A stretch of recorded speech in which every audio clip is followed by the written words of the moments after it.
ইতিহাসে সেরা নির্বাচন হয়েছে, তবে সুষ্ঠু নির্বাচন যে সেরা নির্বাচন, জনগণের ভোটাধিকারের প্রতিফলন, সেই নির্বাচনটা হয়নি।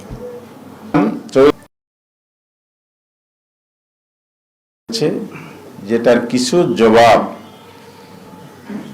অন্তর্বর্তীকালীন সরকার যে নির্বাচন পরিচালনা করেছে ইলেকশন কমিশনের মাধ্যমে, তাদের উপদেশ একজনকে তো মন্ত্রী পরিষদে অন্তর্ভুক্ত করেই পরিষ্কার করা হয়েছে যে তারা ইলেকশন ইঞ্জিনের সাথে মূল কারাগারে জড়িত। আবার আরেক ভোট হয়েছে দুটো, এবং স্বাভাবিক প্রক্রিয়ায় দুটো অধিবেশনে ডাকা হবে, কিন্তু আমরা লক্ষ্য করলাম একটি অধিবেশন ডাকা হয়েছে জাতীয় সংসদের।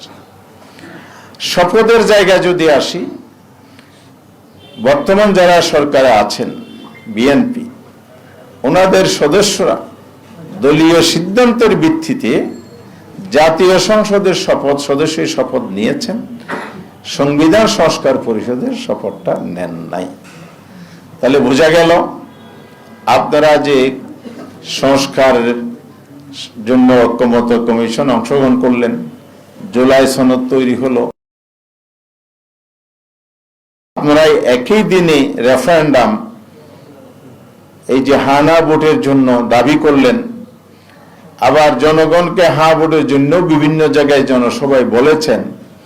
সরকার গঠনের পর আপনারা সেই জায়গায় থেকে টার্ন নিয়েছেন, সম্পূর্ণ বিপরীত অবস্থানে চলে গেছেন, যেটা জাতির সাথে এক ধরনের কথা, এবং জাতিকে, দেশের 70% মানুষ যারা হার পক্ষে ভোট দিয়েছে, রেফারেন্ডামে যুক্ত করেছে, তাদেরকে তারা অপমান করলেন। কিন্তু আজ পর্যন্ত সংবিধান সংস্কার পরিষদের কোনো অধিবেশন ডাকা হয় নাই। এ নিয়ে আমরা উদ্বিগ্ন, আমরা উদ্বেগ প্রকাশ করেছি। 30 দিন শেষ হবে পঞ্জিকা দিবস অনুযায়ী, ক্যালেন্ডার ডে অনুযায়ী। এর মধ্যে যদি সরকার সংবিধান পরিষদের অধিবেশন না ডাকে বা ডাকার ব্যবস্থা না করে, তাহলে আমরা 11 দল আজকের এই বৈঠকে শীর্ষ নেতৃত্বের সাথে পরামর্শ করে আজকে বৈঠক ডেকেছি। সেই বৈঠকটাকে স্পষ্ট আমরা সিদ্ধান্ত নিয়েছি, এটি সরকারের জন্য আগামী দিনটি শেষ দিন সংসদ অধিবেশন ডাকার, জুলাই সনদে যেভাবে বলা আছে। আগামীকালের মধ্যে যদি উদ্যোগ গ্রহণ না করা হয়, জনগণকে সাথে নিয়ে জনগণের সম্মান, মর্যাদা, আকাঙ্ক্ষা সমুন্নত রাখার জন্যেই আমরা রাজপথের আন্দোলনে যেতে বাধ্য হব।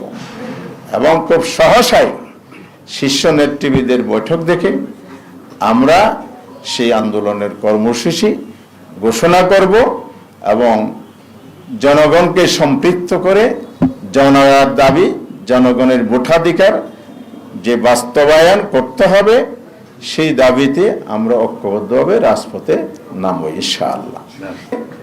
রাষ্ট্রীয় শিষ্টাচার মেনেই, কিন্তু সংসদীয় রীতি মেনেই আমাদের বিরোধী দলের সংসদের ভূমিকা পালন করেছেন, এবং বিএনপির পক্ষ থেকে বলা হয়েছে রাষ্ট্রপতির অপমান হয়েছে, অবমাননা হয়েছে। আমরা স্পষ্ট করে বলতে চাই, আমরা রাষ্ট্রপতিকে অবমাননা করি নাই। আমরা স্বৈরাচারের দোসরকে বরং বিএনপি সংসদে বক্তব্য দেওয়ার সুযোগ দিয়ে সংসদকে কলুষিত করেছেন, জাতিকে অবমাননা করেছেন।